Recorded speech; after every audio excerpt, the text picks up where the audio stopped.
자, 오늘은 지난 시간에 이어서 핵융합 반응에 필요한 우리가 핵융합 로를 만든다고 할 때 핵융합 로가 만족해야 될 조건에 대해서 살펴보도록 하겠습니다.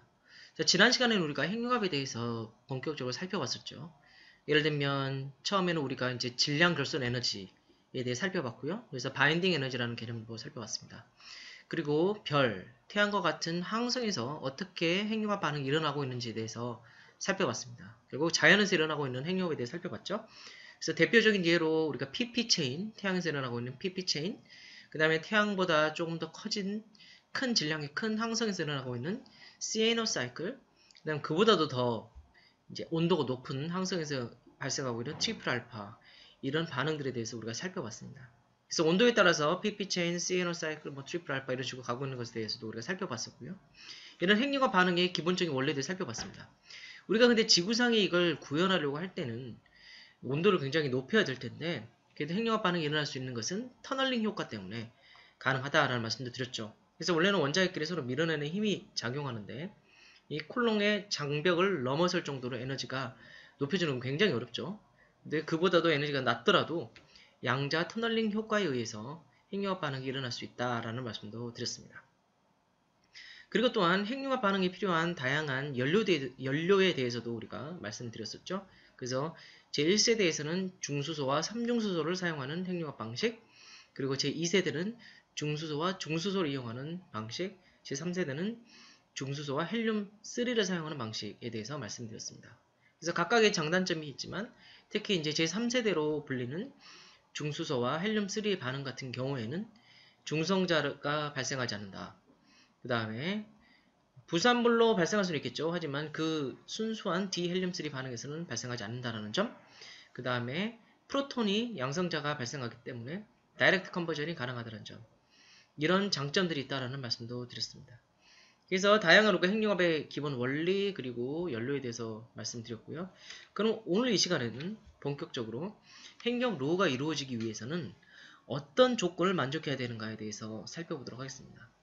그러면 우선 먼저 여러분들이 생각을 하셨으면 좋겠는데요. 수업을 시작하기 전에 본격적으로 과연 핵융합 로가 되기 위해서는 어떤 조건을 만족해야 될까요? 자, 한번 간단하게 생각을 해보시면 좋겠습니다. 어떤 조건이 필요할 것인가? 단순하게 그냥 온도만 높이면 될 것인가? 자, 그리고 지난 시간 우리가 마지막에 했던 내용이 그거였죠. 온도를 높이되 우리가 이걸 가둘 필요가 있다는 말씀드렸어요. 처음에 우리가 핵융합을 할 때는 빔 타겟 방식을 생각했다고 말씀드렸었죠. 그래서 빔 타겟 방식을 통해 가지고 핵융합 반응을 일으키려고 했는데 우리가 계산을 해본 결과 빔 타겟 같은 경우에는 스캐터링 크로스 섹션이 너무 크다. 핵융합 반응보다는 스캐터링이 많이 일어난다는 말씀을 드렸습니다. 그래서 가둠이 필요하다는 말씀을 드렸었죠. 온도를 높여서 충분히 쿨롱 장벽을 넘을 정도의 에너지는 아니더라도 양자 터널링 효과가 일어날 정도의 온도는 되어야 되겠다 라는 말씀 드렸고요. 그런데 빔 타겟을 두고 이러면 삼중수 타겟을 두고 중수로 쏘아준다. 이렇게 해서 핵융합 반응을 일으키려고 했더니 스캐터링 크로스 섹션이 너무 큰 거였죠. 자, 그래서 그렇게 하지 않고 온도를 높인 상태에서 얘를 가둬주자. 가둬주면 언젠가는 얘네들이 잘 가둬져 있으며 언젠가는 핵융합 반응이 일어나겠다 라는 말씀을 드렸었습니다. 그럼 핵융합 로를 만족하려면 가둠의 조건이 필요하겠고 그 다음에 온도를 높여야 되겠다라는 조건을 생각할 수 있겠죠. 그럼 어느 정도 온도를 높여야 될 것이며 어느 정도 시간 가둬야 될 것인가, 여기에 대해서 우리가 뭔가 기준이 필요하겠죠. 자, 그럼 본격적으로 오늘 이 시간에는 핵융합 로가 만족해야 될 조건에 대해서 좀 정량적으로 살펴보도록 하겠습니다. 자, 우리가 그동안 살펴봤던 핵융합 로죠. 핵융합 로입니다. 이 가운데가 이제 난로 상태라고 생각하시면 되겠고요. 쉽게 태양의 상태죠.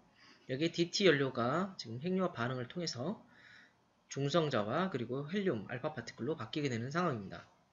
자, 여기에 우리가 블랑켓을 둔다라고 말씀드렸죠. 그래서 블랑켓을 둬서 이 DT 반응을 통해서 나오게 되는 이 중성자 14.1 맵을 가지고 있는 중성자를 잘 흡수를 하게 되면 여기서 이 내부에 콜란트를 흘려보내게 되면 이 중성자의 에너지를 흡수를 해서 전기로 생산할 수 있겠다라는 말씀을 드렸었습니다. 자, 하지만 삼중수소가 문제다라는 말씀도 지난 시간에 드렸었죠. 그래서 삼중수소를 우리가 굉장히 지구상에 희귀하고 또한 이게 반감기 방사성 동위원소이기 때문에 디케이를 하고 있죠. 그렇기 때문에 이 삼중수소는 블랑켓 내부에 리튬을 어떤 형태든지 둠으로써 리튬과 이 중성자가 반응을 하면 삼중수소가 만들어진다. 이 만들어진 삼중수소를 필터링해서 다시 핵융합로에 넣어주자. 그렇게 해서 스스로 이 발전이 유지될 수 있도록 하는 방식이 바로 핵융합로의 기본 원리라고 말씀을 드렸습니다. 자, 그러면 이 핵융합로가 만족해야 될 조건에 대해서 살펴보죠. 자, 먼저 연료가 필요하겠죠. 듀테륨, 트리튬이 필요합니다. 자, 이 연료가 필요하겠고요. 그 다음에 이 연료가 충분한 양이 필요하겠죠. 그래서 덴시티가 높아야 될 겁니다. 듀테륨의 덴시티, 트리튬의 덴시티가 어느 정도 이상이 되어야 되겠죠. 그렇지 않으면 충분한 핵융합 파워가 나오지 않겠죠. 핵융합 파워는 파워 덴시티는 덴시티에 비례했었죠. ND 곱하기 NT. 그 다음 히트 인슐레이션. 여러분 잘 생각해 보시면 여러분이 우리가 이런 간단한 장치에 핵융합을 일으키고 있다라고 생각을 해 봅시다. 그럼 이게 만약에 이 뚜껑을 열어놓게 되면 바람도 불고 해가지고 이게 금방 식어버리겠죠. 그래서 우리가 어떤 방식이든 핵융합로를 잘 가둬둘 필요가 있겠다. 이거 가둠하고도 연결이 되는데요. 인슐레이션을 잘 해줘서 열이 밖으로 잘 빠져나가지 않아서 어느 정도 온도를 핵융합 반응을 잘 유지하면 좋겠다라는 것을 우리가 생각할 수 있겠습니다. 그리고 마찬가지로 온도가 높아야 되겠죠. 높은 온도, 충분히 리액션 레이트를 가질 수 있는 시그마 V가 어느 정도 높은 값을 가질 수 있을 정도의 온도가 필요하겠다라는 생각을 할 수가 있습니다. 그래서 이 온도를 어느 정도 이상 시간을 유지할 수 있게끔 인슐레이션을 잘 해줘야 되겠고요. 자, 그래서 N 타우 T 값이 어느 정도 값이 커야겠구나라는 생각을 할 수 있겠죠. 자, 그래서 다음과 같은 생각을 하신 분이 계십니다. N과 타우와 T 이 세 가지를 곱한 값, 이걸 퓨전 트리플 프로덕트라고 이야기를 하는데요. 자, density 곱하기 온도 곱하기 insulation time 이 세 개를 곱한 게 어느 정도 이상이 되어야만 우리가 핵융합로의 조건을 만족할 수 있겠구나라는 생각을 할 수가 있습니다. 그래서 이는 NT-타우 또는 N-타우-T를 퓨전 트리플 프로덕트라고 이야기를 합니다. 자, 한번 잘 생각해 보시면 우리가 예를 들면 모닥불을 핀다고 생각을 해보죠. 모닥불을 피려면 어느 정도 나무를 많이 넣어줘야겠죠? 이게 덴시티에 해당될 겁니다. 하지만 생각해 보시면 나무를 또 너무 많이 넣으면 어떻게 되느냐? 이게 꺼져버릴 거예요. 그죠? 이것도 우리가 생각을 해야 됩니다. 너무 밀도가 높아도 상황에 따라서는 이게 꺼져버릴 수가 있겠구나 라는 생각을 할 수 있겠고요. 바닷가에서 여러분이 모닥불을 피우는데 바람이 막 분다. 그러면 또 이게 금방 식어버리겠죠. 그래서 이 인슐레이션이라는 게 필요하겠고, 그 다음에 이 열이 오랫동안 유지되어야 되니까요. 인슐레이션을 그렇게도 생각할 수 있습니다.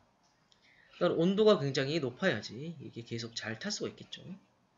자, 그래서 이 세 가지가 어느 이상이 되어야 되겠다는 조건이 필요하겠다라는 생각을 할 수 있겠습니다. 자, 그러면 사실 이 개념을 처음 생각하셨던 분이 이제 로선이라는 할아버지신데요. 로선은 박사학위가 없었어요. 물리학자긴 했지만 그래서 박사학위가 없으셨음에도 불구하고 처음으로 이 핵융합로가 만족해야 될 조건을 제시를 하셨습니다. 근데 그 당시에는 핵융합이 우리가 후에 이제 핵융합의 역사에 대해서 조금 다루긴 하겠지만요. 핵융합이 그 당시에는 약간 극비였었어요. 그러니까 이제 원자력 발전이 성공을 하고 그다음에 원자폭탄이 성공을 했죠. 그래서 2차 대전이 종식된 이후에 2차 대전의 승전국이었던 이제 미국과 러시아가 이제 무한 경쟁을 하게 되죠. 그러면서 이제 수소폭탄도 만들게 되었다라는 말씀을 드렸는데요. 마찬가지로 이제 엔리코 페르미가 처음으로 이제 핵 분열, 원자력 발전소를 성공한 이후에 핵 융합 발전도 쉽게 이루어질 거라고 생각을 했습니다. 그래서 각 국가별로 비밀리에 핵 융합 연구를 수행을 하죠. 그래서 누가 먼저 핵 융합 발전을 성공시키느냐. 그래서 경쟁을 하게 됐었는데 그 당시 이제 이 로슨 할아버지는 영국에 계셨습니다. 그래서 이 N타우T가 어느 정도 이상 값을 가져야 된다라는 조건을 처음으로 제시를 했었죠. 근데 그 당시는 핵융합 연구가 극비였기 때문에 이 연구 결과도 극비였습니다. 하지만 후에 이제 국제 공동 연구가 필요하다는 것을 사람들이 깨닫게 됨으로써 그 다음에 이 로선의 연구가 공개가 되었죠. 그래서 지금은 모든 나라에서 핵융합 로를 연구할 때 이 값이 어느 정도 되는가 그리고 원하는 값을 만족하고 있는가에 대해서 항상 확인을 할 수 있게 되었습니다. 자, 이렇게 해서 퓨전 리액터 에너제틱스를 우리가 살펴보게 될 텐데요. 핵융합 로에서 에너지의 흐름이 어떻게 될 것인가 여기에 대해서 살펴보게 될 겁니다. 그러면서 이 엔타우티 값이 어느 정도 이상이 되어야지 이런 핵융합 로의 조건을 만족할 것인지에 대해서 본격적으로 다시 한번 살펴보도록 하겠습니다. 자, 기본적으로 퓨전 리액터 시스템, 핵융합 로 시스템이 개통이 가져야 될 기본적인 요건에 대해서 생각을 해보죠. 그럼 여러분 생각해보시면 어떤 조건을 만족해야 될까? 한번 여러분 생각해보죠. 어떤 조건을 만족해야 될까요? 자, 다음과 같은 조건을 만족해야 되겠죠. 핵융합 로가 이 가운데 있습니다. 그러면 여기에 어떤 에너지를 우리가 넣어주게 되겠죠. 이렇게. 온도를 높여야지 핵융합 반응이 일어날 거고, 그 다음에 이걸 이제 토카막 같은 경우는 자기장을 사용하는 방식 같은 경우는 자기장에 이제 파워도 넣어줘야 될 거죠. 어쨌든, 자, 핵융합 로가 있으면 여기에 우리가 어떤 에너지가 필요할 것이다 라는 걸 생각할 수 있겠죠. 그런데 이 핵융합 로에서 우리가 얻게 되는 에너지가 있습니다. 나오게 되는 에너지가 있겠죠. 그 에너지, 이 둘을 비교를 했었을 때, 자, 넷 에너지, 우리가 오버를 얻는 넷 에너지가 나오는 에너지 빼기 들어가는 에너지인데요. 아웃 에너지, 결국 우리가 리커버 할 수 있는 토탈 리커버 에너지는 그 다음에 우리가 핵융합 로에서 필요하게 된 핵융합 반응을 하는데 필요해서 우리가 넣어준 에너지, 이 차이가 0보다 크면 되겠다라는 생각을 할 수가 있겠죠. 이게 사실 가장 간단한 식이 될 겁니다. 우리가 생각할 수 있는 조건. 쉽게 말하면 핵융합 반응을 유지하는데 어떤 에너지가 필요한데 그 에너지랑 그 다음에 핵융합 로에서 나오게 될 에너지, 이 두 개의 차가 나오게 되는 에너지 빼기 들어가는 에너지가 0보다 크면 되겠구나 라는 생각할 수 있겠죠. 0보다 작으면 우리가 쓸 이유가 없겠죠. 사실 핵융합은 그냥 단지 사이언스로 끝나게 되는 겁니다. 신기한 현상. 하지만 여기서 나오는 에너지가 충분히 더 커야지 우리가 상용로에 사용할 수 있겠죠. 왜냐하면 핵융합 로도 시장에 나가야 됩니다. 그래서 다른 에너지원과 실은 경쟁을 해야겠죠. 원자력과도 경쟁을 해야 될 것이며, 뭐 핵융합도 원자력 중에 하나지만 핵분열 에너지를 가지고 있는 원자력 발전소와도 경쟁해야 될 것이며, 신재생 에너지, 뭐 그 다음에 화력 에너지 여러 가지와 다 경쟁을 해야 될 것입니다. 상호 보완 관계를 가지고 있겠지만 어쨌든 시장에 나가야 된다는 이야기죠. 그래서 경쟁을 해야 된다는 이야기인데, 그러려면 충분히 이런 조건을 만족을 해야 될 겁니다. 그래야지 이게 발전 단가와도 연결되기 때문에. 자, 그래서 우리가 기본적으로 이 조건을 만족해야 되겠다라는 걸 생각할 수 있습니다. 자, 여기서 에스테릭스를 붙였는데요. 여기 별표를. 이건 지금 entire 볼륨에 대해서 적분한 값이 플라즈마를 전체적으로 적분했다고 생각하시면 됩니다. 그 값에서 아웃에 나오는 에너지, 우리가 얻는 리커버하는 에너지가 핵융합 반응을 유지시켜 주는데 필요한 에너지보다 더 커야 된다라는 조건을 생각할 수 있겠습니다. 자, 그럼 이걸 우리가 일반적으로 토카막 같은 경우를 생각해보면 펄스트 시스템이라는 걸 우리가 후에 이제 알게 될 텐데요. 물론 펄스트 시스템이 아니라 뭐 스테디 스테이트 운전도 가능하긴 합니다. 하지만 일단 펄스트 시스템을 간단히 생각해보면 이건 이제 타임 베리에이션도 생각이 될 거예요. 그럼 이거 시간에 대한 파워로 생각하시면 파워, 네트 파워, 그거랑 나오는 우리가 리커버하는 파워, 들어가는 파워, 이것을 시간에 대해서 적분하게 되면 다음과 같이 표현할 수 있겠죠. 시간은 이제 버닝 타임, 이제 핵융합 플라즈마가 버닝한다라고 이야기를 합니다. DT 반응이 일어나는 이런 시간 동안에 적분을 해주면 되겠죠. 그래서 네트 파워를 시간에 따라서 적분해 준 게 우리가 리커버하는 파워를 시간에 따라 적분한 전체 에너지 빼기 핵융합 반응에 필요한 에너지, 이게 0보다 크면 되겠다라는 식을 우리가 쓸 수 있겠습니다. 자, 그럼 방금 했던 식을 다시 가지고 해보죠. 네트 에너지, 우리가 얻는 에너지가 이제 리커버한 에너지 빼기 핵융합 반응을 유지시키는 에너지, 이거보다 0보다 커야 된다라는 조건이었죠. 그러면 이제 하나씩 살펴보도록 하죠. 조금 더. 자, 그러면 이 아웃은 무엇이 될 것이냐? 이 아웃은 아까 말씀드린 게 우리가 리커버하는 에너지라고 했죠. 자, 핵융합 로가 있어요. 여기서 나오게 되는 에너지입니다. 리커버하는 에너지. 그럼 뭐가 될 거냐면 우리가 외부에서 넣어준 에너지가 됩니다. auxiliary 에너지라고 이야기할 수 있겠고요. auxiliary 히팅을 통해서 통한 에너지라고 생각하시면 되겠습니다.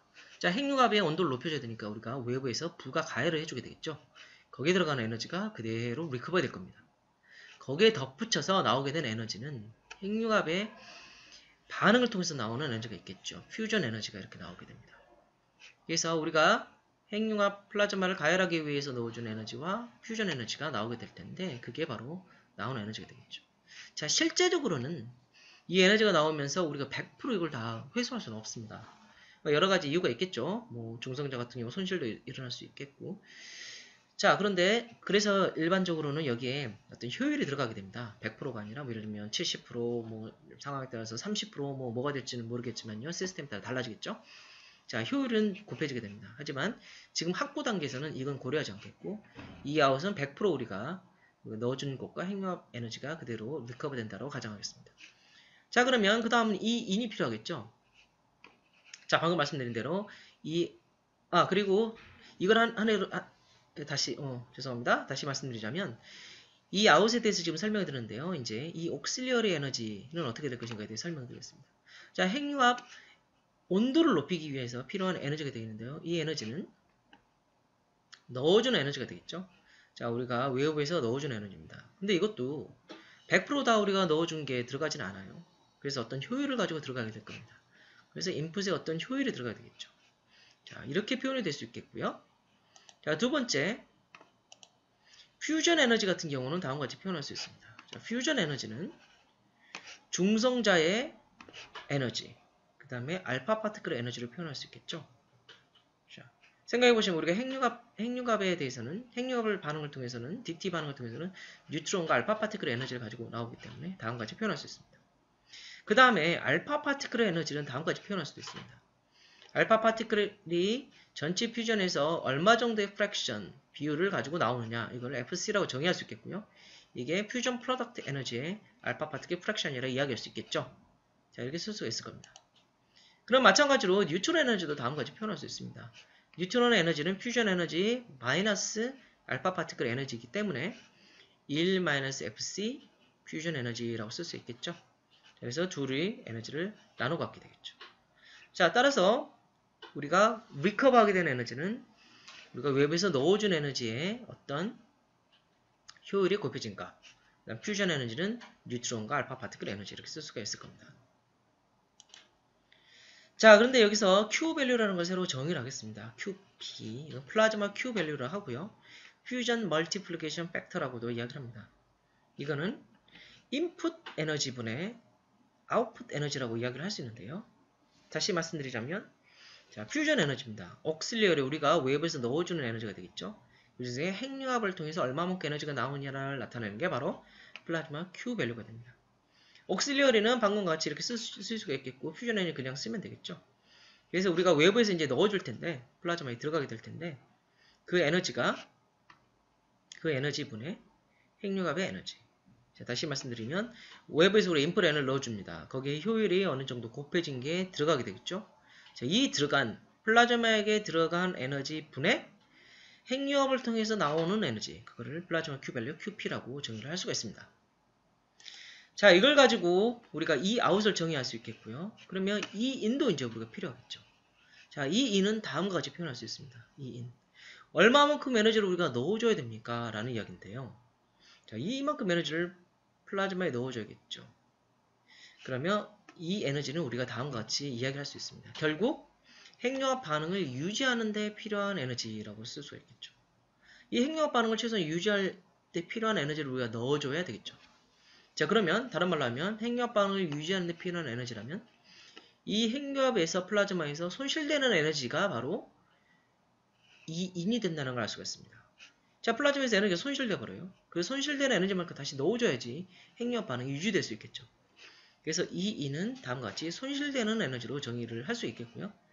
자, 뉴트론 에너지는 밖으로 손실됩니다. 알파 파티클의 에너지 같은 경우는 이게 그대로 가둬진다고 말씀드렸죠. 마그네틱 퓨전 같은 경우는 자기장에서 가둬집니다.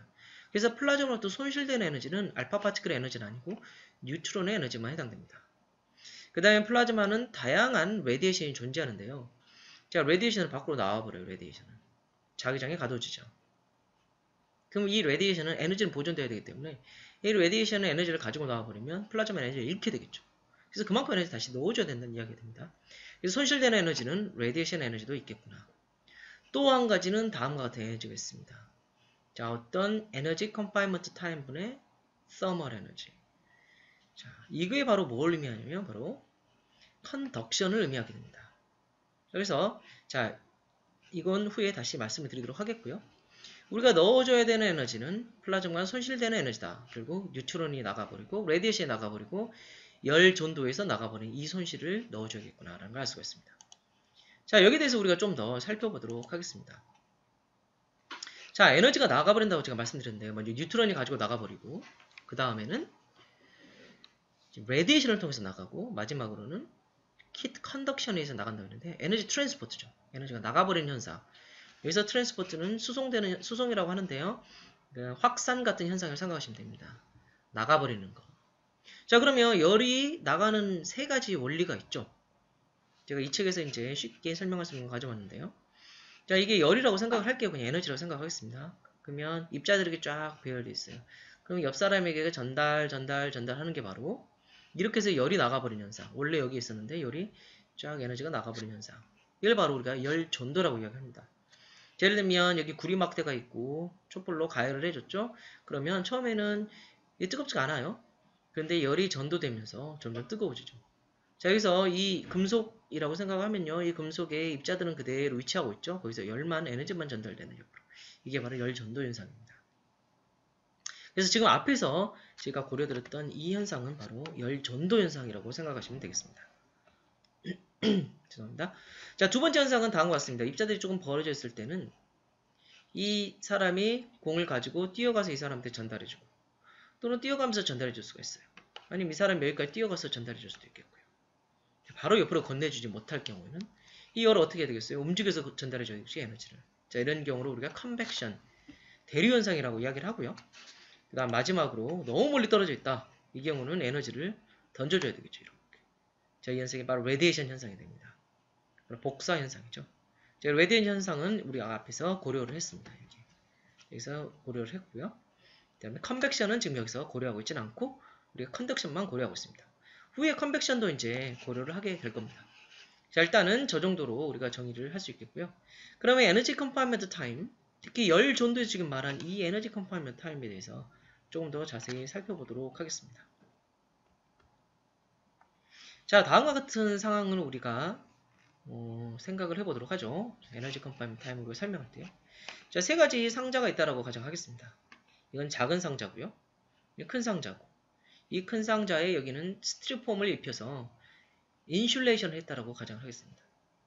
자, 그래서 처음에 가열을 이렇게 해줘요. 가열을 해서 우리가 처음에는 인슐레이션이 없다라고 가정하겠습니다. 그래서 똑같은 사이즈의 상자, 하나는 작은 상자 이렇게 해서 가열해줬어요. 촛불을 갖다 놓으면 온도가 올라가게 되겠죠. 그래서 어느 순간에 우리가 가정하겠습니다. 이 세 개의 상자가 동일한 온도에 도달했어요. 어느 시간이 됐더니 이렇게 온도가 올라가면서 그 다음에 이건 인슐레이션을 이 동일한 온도에서 인슐레이션을 해줬다고 가정하겠습니다. 스티로폼으로 입혔어요. 온도가 그대로 유지되는 상황에서. 자, 여기서 이제 우리가 가열을 껐습니다. 자, 임의로 이렇게 껐어요. 자, 촛불이 꺼졌습니다. 자, 그럼 어떻게 될까요? 처음에는 동일한 온도에 이렇게 도달해 있었죠. 그런데 이제 촛불을 꺼주면 온도가 떨어지기 시작하겠죠. 자, 다음과 같이 하나씩 떨어지게 됩니다. 자, 생각해보시면 작은 상자가 가장 먼저 온도가 떨어질 거라는 우리가 예측할 수 있겠고요. 그 다음에는 큰 상자가 떨어지게 되겠죠. 천천히. 그런데 인슐레이션을 해줬을 경우, 스티로폼으로 이렇게 인슐레이션 해줬을 경우에는 열이 잘 밖으로 나가지가 않겠죠. 그렇기 때문에 떨어지긴 하지만 매우 천천히 떨어지겠다라는 걸 알 수가 있습니다. 자, 그랬을 때 온도가 이렇게 떨어졌을 때 초기 온도에 비해서 2분의 1만큼 이 온도가 떨어졌을 때의 시간이 있겠죠. 자, 동일하게 온도가 떨어졌는데 원래 처음에 시작의 온도, 이니셜 온도의 2분의 1만큼 떨어졌을 때 그때의 시간을 우리가 측정할 수가 있습니다. 자, 이걸 우리가 에너지 컨파인먼트 타임이라고 정의를 합니다. 자, 따라서 에너지 컨파인먼트 타임을 다르게 말씀드리자면 얼마만큼 빨리 플라즈마가 에너지를 잃느냐를 나타내는 척도라고 말할 수 있겠죠. 자, 그래서 이게 중요합니다. 가열을 껐을 경우라고 생각하시면 돼요. 가열을 껐었을 때 얼마만큼 에너지를 빨리 잃느냐, 이 정도가 바로 에너지 컨파인먼트 타임이라고 말씀드릴 수 있겠고요. 그 다음에 이 특성을 통해서 우리가 알게 됐습니다. 에너지 컨파인먼트 타임은 이게 에너지가 온도가 천천히 떨어질수록 더 길겠구나라는 걸 알 수가 있겠죠. 그래서 보시면 작은 것보다는 큰 게 에너지 컨파인먼트 타임이 더 크고, 그 다음에 같은 사이즈라 하더라도 인슐레이션이 있을 경우에 더 에너지 컨파인먼트 타임이 크겠다라는 것을 우리가 알 수가 있습니다. 자, 이게 이제 기본적으로 제가 알기 쉽게 에너지 컨파인먼트 타임을 설명한 거고요. 더 자세한 내용은 후에 또 배우시게 될 겁니다. 자, 이렇게 여러분은 개념을 익히시면 될 것 같고요. 자, 그러면 이제 원래대로 식으로 다시 돌아오도록 하겠습니다.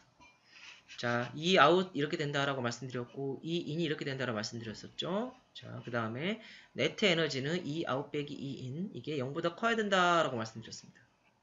자, 그러면 이 식에 이 아웃을 그대로 집어넣어 보도록 하죠. 그러면 옥실러리 더하기 퓨전 에너지, 그다음 빼기 이 인, 이 인은 우리가 핵융합 반응을 유지하기 위해서 잃어버린 만큼 넣어준 거라고 말씀드렸어요.